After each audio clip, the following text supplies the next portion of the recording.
Hey, good morning, grace and peace to you. Welcome to Find the Intersection. I'm Paul Dezay. I am pastor of Sandy Hook United Methodist Church. It's great to be again with you again for another week of talking about the scriptures, plus giving a preview of Sunday at Sandy Hook United Methodist Church.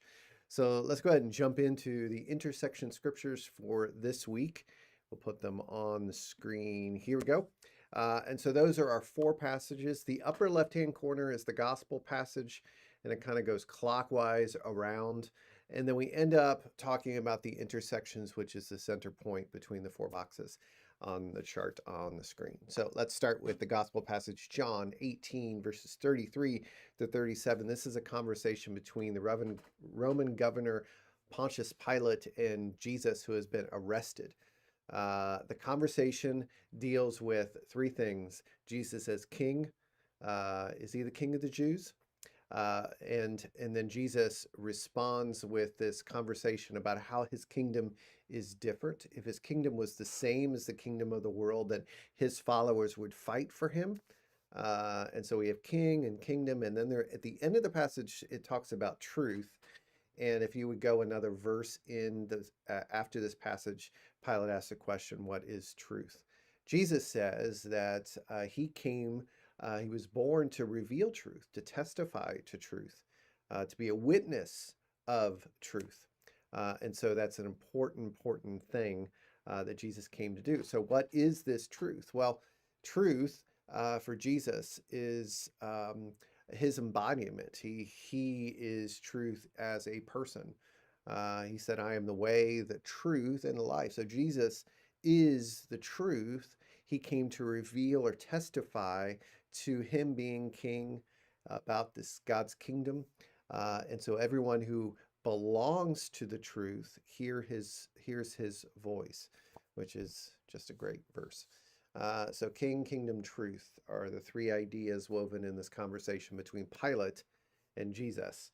On Tuesday, we talked about Revelation chapter 1, verses 4b to 8. I love the book of Revelation. I'm teaching a Bible study in January. I hope you can take it.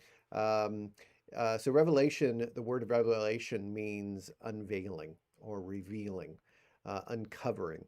And so Jesus is being revealed or uncovered or unveiled in the book of Revelation. He himself, as king, is being shared with the world. He's not just king of the Jews, he's king of the world. He sits on the throne in heaven. There's a bunch of titles given to Jesus in this passage. We see the title of faithful witness, which is that same word as testify that we saw in John's passage. And so Jesus is the faithful witness, the one who has shown how to live a part of God's kingdom in a crazy world, right? So he's the faithful witness. He is the firstborn from the dead. In other words, he is the first one to die and be raised, and a precursor of the resurrection of the dead for all people. And then the third title is, I lost it. The third title is the king. He is the ruler of the kings of the earth. That's an important one, right? So John, the author here, is writing to the 7 churches in Asia Minor that are going through tension dealing with this kingdom of the world, which is the Roman Empire. In this passage, John says that Jesus is the ruler over the kings, ruler over Pontius Pilate, and Pontius Pilate, king, which is Caesar. He's the ruler over all kings. This passage also is phrased as a letter, grace and peace, from John. So not only is this book, the book of Revelation, apocalyptic literature, not only is it prophecy, it's also a letter to 7 churches. There's a reference in here of kingdom of priests, kingdom and priests. It's this idea that we are a part of a kingdom and that we are priests that serve God and his presence within the kingdom. So much here we could unpack in Revelation. But let's keep going. The third passage is 2 Samuel chapter 23, verses 1 to 7, bottom left-hand corner. This is David's last words. Um, David recognizes that his power it comes from God. It's a gift. And God uses David and God speaks through David. And this idea of ruling over God's people should be done in justice. And so a king should be just. In other words, a king should take care of his citizens, the people part of, not just the wealthy, but also those on the marginalized. There's a mention here of an everlasting covenant, which is a pointer towards Jesus as king. Um, that Jesus will be the ideal king, a king of justice, a king of truth, and a king of light. And then the Psalm 132 is a royal psalm. It is a psalm that is sung by worshipers on their pilgrimage to Jerusalem. It talks about it's remembering David and what he suffered and all that he went through to bring the Ark of the Covenant to Jerusalem.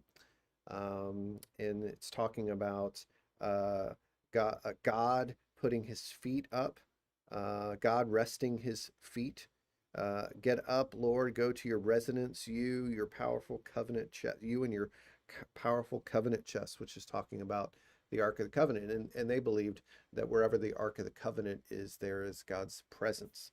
And then it talks about priesthood. The priest in verse number 9, let your priests be dressed in righteousness, let your faithful shout out with joy. And so there is the conversation of priests serving God in his presence as God resides in the temple. And then, of course, there's a promise of a future king, which points to Jesus. So many intersections here that are woven through these passages. Let me share a few of them with you. I think this idea of king and kingdom is first and foremost, and that makes sense because this coming Sunday is Christ the King Sunday, or the reign of Christ, reign of God Sunday. And so king and kingdom is very much right there. God's kingdom is different, right? And so we are invited to be citizens of a different kingdom and live a different way. And so these passages speak of justice, this idea of living according to the just king, following his footsteps, taking care of those in the margins. So king and kingdom. There's also this theme of power, how to use power rightly and how to use power wrongly. God's kingdom is a kingdom of justice, as we just said. It's different than the world. Jesus says if his kingdom was of the world, his followers would be fighting for him. So God's kingdom is a kingdom of nonviolence, where the kingdom of the world is a kingdom of violence. There's the theme of witness. We see that in the Jesus was born to testify to the truth. That word testify is witness to the truth. And then in Revelation, we see that Jesus is the faithful witness. David is a witness of God, God's rule and reign. And so we have that theme as well. Truth is another theme. Jesus has that conversation. Those who belong to the truth hear his voice. Jesus is the truth. He is the king that we see on the throne in heaven.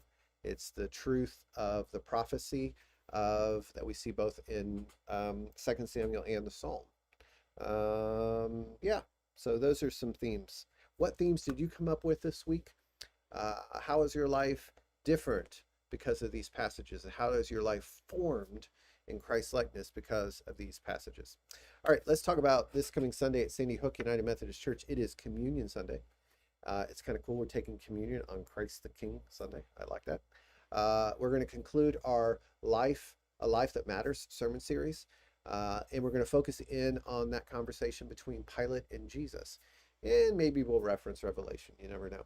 But we're going to be talking about the themes of king and kingdom and truth, and how truth is an important part of what it means to live a life that matters, to live according to truth. And so we'll be asking the question that Pilate asked, what is truth? So it's going to be a great Sunday. It's the last Sunday of the Christian year. And so the next Sunday is the first Sunday of Advent, so November 28th. and I'll be saying Happy New Year to you on that Sunday. So prepare yourself. But this coming Sunday is the last Sunday of the church year, Christ the King Sunday. It's going to be amazing. So I hope to see you in person or online at Sandy Hook United Methodist Church at 8:45 for our traditional service, or 11 a.m. for contemporary service. Don't forget Sunday school at 10 a.m. and nursery is open. So that's all I got for you. Grace and peace, everyone. I hope you have a great rest of the week and a great weekend. I'll see you soon. Take care.